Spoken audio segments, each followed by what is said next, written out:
చందమామ కథ స్వార్థపరుడి పెత్తనం. సీతమ్మకు తాను ధనవంతురాలినన్న అహం ఎక్కువ. ఆ అహంకారంతోనే ఆమె వ్యాపారంలో నష్టపోయి ఆర్థికంగా చితికిపోయిన ఆడపడుచు కుటుంబాన్ని చిన్నచూపు చూస్తూ వచ్చింది. ఆడపడుచుది పొరుగురు. ఆమె భర్త పోయి ఒక్కగానొక్క కూతురుతో దిగాలు పడుతున్న పరిస్థితిలో కూడా ఆమె పట్ల కించిత్తు జాలి చూపించక తిరిగి తన గ్రామానికి వచ్చేసింది. అయితే తర్వాత కొద్ది నెలలకే తల్లి కూడా పోయి దిక్కులేని దానిలాగా మిగిలిన ఆడపడుచు కూతురు 16 ఏళ్ల అరుణ బాధ్యత సీతమ్మకు తప్పనిసరి అయిపోయింది. పోయిన ఆడపడుచుకు జరగవలసిన కర్మకాండ అంతా ముగియగానే ఆమె తిరిగి తన గ్రామానికి ప్రయాణం కట్టింది. ఆ సమయంలో ఊరి పెద్దలు 2-3 ఆమెతో, ఇదిగో సీతమ్మ గారు, నీ మేనకోడలు అరుణను ఒక్కరితోనే వదిలేసి వెళ్ళిపోతావేమో, అంత పని మాత్రం చేయకు. ఎంత లేదన్నా మేనత్తవి, పిల్లను ఇంటి కోడల్ని చేసుకోకపోతే పోయావు, తీసుకుపోయి దగ్గరుంచుకొని కలోగంజ పొయ్యి అని మొహం మీదే చెప్పడంతో ఇక చేసేది లేక, పోని ఇంటి చాకరీకైనా పనికొస్తుందిలే అని సరిపెట్టుకొని అయిష్టంగానే అరుణను తన ఇంటికి తీసుకొచ్చింది. తన ఇంట చేరిన మర్నాడే మేనత్త పని మనిషిని మాన్పించింది. ఆ క్షణం నుంచి ఇంటెడు చాకరీ తన నెత్తిన రుద్దేసరికి అరుణ మనస్సులో చిన్నబుచ్చుకున్న వెంటనే సర్దుకుని ఇంటెడు పని చేయటానికి అలవాటు పడింది. ఆ ఇంట్లో ఉండేది మొత్తం 5. సీతమ్మ, ఆమె ఒక్కగానొక్క కొడుకు సూర్యంతో పాటు సీతమ్మకు స్వయాన అన్నగారైన పద్మనాభం, ఆయన 2 కూతుళ్ళు. వాళ్ళల్లో పెద్ద కూతురు మాలతి సూర్యానికి కాబోయే పెళ్ళామని గ్రామం అంతా చెప్పుకుంటూ ఉంటారు. సూర్యం మంచివాడు, తెలివైనవాడు. అయితే ఇంటి వ్యవహారాలేవి సూర్యం మాట మీద జరగవు. మొత్తం పెత్తనమంతా పద్మనాభానిదే. ఆయనే పొలాలలో ఎక్కడ ఎప్పుడు ఏ పంట వేయాలి, ఏ ధరకు ఎవరికి అమ్మాలి అన్న విషయాలన్నీ నిర్ణయిస్తాడు. రైతులు, వ్యాపారులు అందరూ ఆయనతోనే మాట్లాడతారు. ఇక ఇంటి అలంకరణ దగ్గర నుంచి పండగలకు పబ్బాలకు చేసే పిండి వంటల వరకు పెత్తనమంతా మాలతిది. మీ మామయ్య పోయినప్పటి నుంచి మా అన్నయ్యే మాకు అన్నీ చూసి పెడుతున్నాడు. ఇక మాలతి లేకపోతే మాకు ఒక్క పూట కూడా గడవదు అంటూ అరుణ దగ్గర సగర్వంగా మాట్లాడేది సీతమ్మ. ఒకరోజు సూర్యం పద్మనాభంతో, ఈసారి వరి ఎక్కువగా వెయ్యవద్దు మావయ్య. మొన్నటి పంటల్లో వరి దిగుబడి ఎక్కువగా ఉంది. పప్పు ధాన్యాలకు కొరతగా ఉందని పట్నం నుంచి వచ్చిన నా మిత్రుడొకడు చెప్పాడు. అందుచేత పప్పు ధాన్యాలు ఎక్కువగా పండిస్తే మనకు మంచి లాభాలు వస్తాయి అని అనడం ఆ పక్క వరండాలో కూర్చుని కందులు విసురుతున్న అరుణ చెవిన పడింది. ఆ మరుక్షణం పద్మనాభం కసురుతున్నట్లుగా, అదే బుర్రలేనితనం. అందరూ నీలాగే ఆలోచించి పప్పు ధాన్యాలే వేస్తే మనకొచ్చే లాభం 0, అంచేత వరే వేద్దాం అన్నాడు. కానీ ఈ చుట్టుపక్కల చాలా పొలాలు వరికి మాత్రమే అనుకూలమైనవి మావయ్య. మనలాగా వరి, పప్పు ధాన్యాలు రెండూ చక్కగా పండే శ్రేష్టమైన భూములు ఉన్నవాళ్ళు చాలా తక్కువ. అందువల్ల చాలామంది వరే వేస్తారు అన్నాడు సూర్యం. అదిగో మళ్ళీ తెలివి తక్కువగా మాట్లాడుతున్నావు. పట్నం నుంచి ఎరువులు కొనుక్కొచ్చి రాతి నేలలో కూడా బంగారం పండిస్తున్నారు మన గ్రామం వాళ్ళు. అంచేత మనం కొరివితో తలగొక్కోకుండా వరే వేద్దాం, సరే అన్నాడు పద్మనాభం.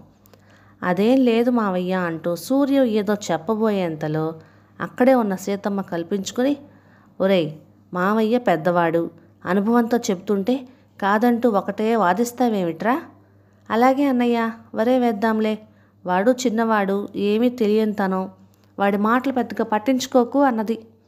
ఆ మాటలు వింటూనే అప్రయత్నంగా సూర్యం కేసి చూసిన అరుణ అతడి మొహం చిన్నబుచ్చుకోవటం, పద్మనాభం పెద్ద కూతురు మాలతి చిన్నగా నవ్వటం కనిపించాయి. ఇప్పటి పరిస్థితుల్లో నాకు విలువ లేదు, కానీ ఇంటి యజమాని అయి ఉండి బావకు కూడా విలువ లేదు. నాకంటే అతడి పరిస్థితి మరీ అన్యాయంగా ఉంది అనుకొని జాలిపడింది అరుణ. ఆ తర్వాత 1 నెల రోజులకి దేవీ నవరాత్రులు సమీపించాయి. గ్రామ పెద్దలు 9 రోజులు 9 కార్యక్రమాలని తలా ఒకటి చొప్పున ఏర్పాటు చేయడం ఆ గ్రామంలో ఆనవాయితీ. భోజనాలు అయ్యాక ఇంట్లో అందరూ తీరిగ్గా కూర్చొని ఉన్న సమయంలో పద్మనాభం ఎప్పుడూ మనకు అలవాటుగా వచ్చి హరికథ చెప్పే భాగవతారులకు ఒంట్లో బాగోలేదట, రాలేడని కబురు పంపించాడు. మరొక భాగవతారుకు కబురు చేస్తాను అన్నాడు. సూర్యం ఉత్సాహంగా, అలా అయితే హరికథ వద్దు మావయ్య. పెద్ద రైతు రామయ్య ఎటు హరికథే పెట్టేస్తాడు. నటరాజ నాటక సమితి వాళ్ళు నాకు తెలుసు. వాళ్ళ చేత మహిషాసుర మర్దన నాటకం వేయిద్దాం. గ్రామంలో వాళ్లకు కొత్త కాలక్షేపము, మనకు మంచి పేరు అన్నాడు. పద్మనాభం వెంటనే, నీకు తెలివిగా ఆలోచించడం ఎప్పటికొస్తుందో నాకు తెలియడం లేదురా. ఖర్చు మాట అలా ఉంచి దేవీ నవరాత్రుల్లో నాటకాలు అవి ఏమిటని ఎవరైనా అన్నారంటే ఉన్న పరువు కూడా పోతుంది అన్నాడు. ఇలా అయిన దానికి కాని దానికి మేనల్లుడి మీద పద్మనాభం పెత్తనం చలాయించడం అరుణకు చాలా కోపం తెప్పించింది. అయితే ఈ సంఘటన జరిగిన వారం రోజులకు విచిత్రంగా నటరాజ నాటక సమితికి చెందిన ఒక వ్యక్తి వచ్చి గ్రామంలోని పెద్దలను కలుసుకొని తానెవరైనది చెప్పి నవరాత్రులకు మహిషాసుర మర్దన నాటకం ఇక్కడ ఉచితంగా ప్రదర్శిస్తామని మొక్కుకున్నాము అని అందుకు అనుమతి కోరాడు. తమకు కొత్త కాలక్షేపం దొరుకుతుందని సంతోషిస్తూ అందుకు పెద్దలు ఏకగ్రీవంగా ఆమోదం తెలిపారు. తన మాట నెగ్గకపోయినా తన కోరిక నెరవేరుతున్నందుకు సూర్యం చాలా సంతోషించాడు. పాడ్యమి నాడు ప్రదర్శింపబడిన ఆ నాటకం చిన్న పెద్ద తేడా లేకుండా గ్రామస్తులందరినీ విశేషంగా ఆకట్టుకున్నది. తమకు లభించిన ఆ అశేష ఆదరణకు నాటక సమితి అధ్యక్షుడు పరమానందభరితుడై వేదిక మీద నిలబడి, మా నాటకం మీ అందరికీ నచ్చినందుకు చాలా కృతజ్ఞులం. మేము మొక్కుకోవటం, ఉచిత ప్రదర్శన అంతా నిజం కాదు.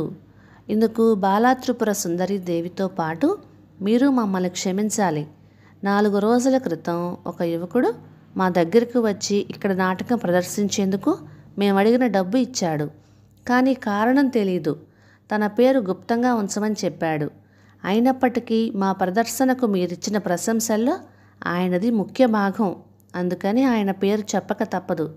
సూర్యం గారు అంటూ ముగించాడు. ఊహించని విధంగా నాటక సమితి అధ్యక్షుడు తన పేరు చెప్పడంతో సూర్యం తెల్లబోయి ఏం జరిగి ఉంటుందా అని ఆలోచిస్తూ ఇంటికి బయలుదేరబోతుండగా గ్రామస్తులంతా అతన్ని చుట్టుముట్టి, సూర్యం, ఏమో అనుకున్నాం కానీ నువ్వు మహా గట్టివాడివయ్యా. ఇంతకాలంగా నువ్వు మేనమామ చాటు బిడ్డవనుకున్నావు, కానీ నువ్వు మంచి వ్యవహారకర్తవు అంటూ ప్రశంసించారు. ఆ మర్నాడు అరుణ సూర్యాన్ని ఒంటరిగా కలుసుకొని, ఈ జరిగిన దానికి నువ్వు చాలా ఆశ్చర్యపడి ఉంటావు బావా, అవునా? నేను తెరవనుక ఉండి ఈ కథంతా నడిపినందుకు ఏమీ అనుకోకు. మా గ్రామాధికారి మాకు చాలా దగ్గర చుట్టం. మా అమ్మ పోతూ నా కోసం ఒక చిన్న మొత్తం ఆయన దగ్గర ఉంచింది. మన పాలికాపు నారాయణకు సంగతి సందర్భాలన్నీ చెప్పి ఆయనకు కబురు పంపాను. ఆయన ఈ పనికి నేనే నా డబ్బు ఖర్చు పెట్టగలను, అరుణ నాకు పరాయిదేం కాదు అని నారాయణకు చెప్పి ఈ ఏర్పాటంతా చేశాడు. సూర్యం పేరుతో నాటకాల వాళ్ళ దగ్గరకు వెళ్ళినవాడు ఆయన కడగొట్టు కొడుకు. నీ అంతట నువ్వుగా నీ మేనమ్మమ్మ పద్మనాభానికి ఎదురు తిరిగే పరిస్థితి లేదనిపించి నేను స్వతంత్రించాను. ఇప్పటికైనా కాస్త చురుకుదనంతో నువ్వు స్వయం నిర్ణయాలు తీసుకుంటూ ఆ స్వార్థపరుడి పెత్తనం నుంచి బయటపడటం గురించి ఆలోచించు అని చెప్పింది. అరుణ మాటలకు సూర్యం నవ్వుతూ, అరుణ, ఈ దేవి నవరాత్రుల్లో చేసింది మరొక తరహా మహిషాసుర మర్దనం. నువ్వు నన్ను విముక్తిని చేశావు.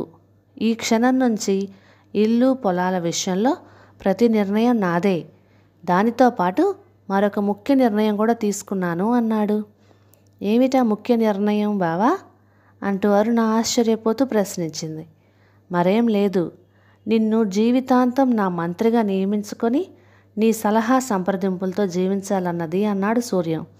మంచి భార్య భర్తకు సలహాలు ఇవ్వటంలో మంత్రిలా నడుచుకుంటుందన్న పెద్దల మాటలు తెలిసిన అరుణ అతడి మాటల్లోని అంతరార్థం గ్రహించి చిరునవ్వుతో తల వంచుకున్నది. కథ సమాప్తం. ఇక ఈ కథ మీకు నచ్చినట్లయితే ఇలాంటి మరెన్నో తెలుగు చిట్టిపొట్టి కథల కోసం please like, share and subscribe to my channel. Thank you.